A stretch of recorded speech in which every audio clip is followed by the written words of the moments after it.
Kepala Otorita Ibu Kota Negara Bambang Susantono menyebut segala bentuk korupsi, kolusi dan nepotisme akan ditindak secara tegas karena memengaruhi reputasi Otorita IKN sebagai lembaga. Diketahui, saat ini pemerintah mengucurkan puluhan triliun untuk membangun infrastruktur di Ibu Kota Nusantara atau IKN Nusantara, Kalimantan Timur.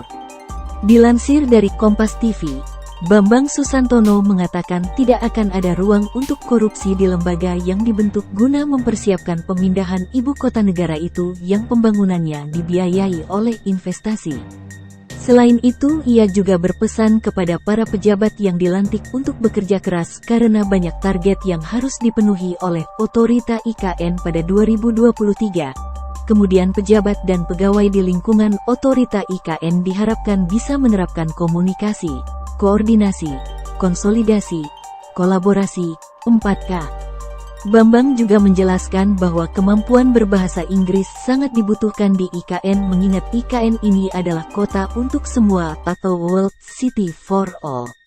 Sebagai informasi, di tahun ini Otorita IKN ingin meyakinkan semua pihak bahwa Ibu Kota Nusantara, IKN, akan terbangun sesuai visi dan misi yang diamanatkan peraturan perundang-undangan.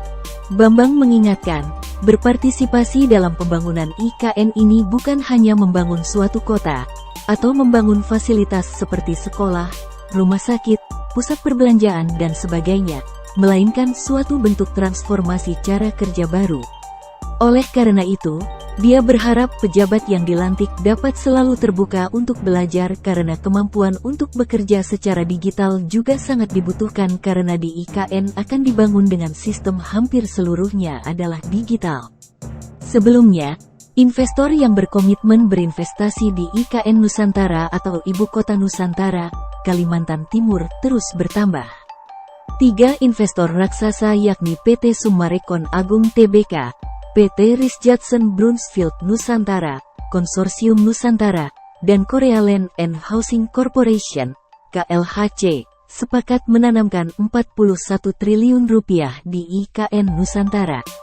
Berikutnya ada 11 perusahaan Malaysia yang mengirimkan surat ketertarikan berinvestasi di IKN Nusantara.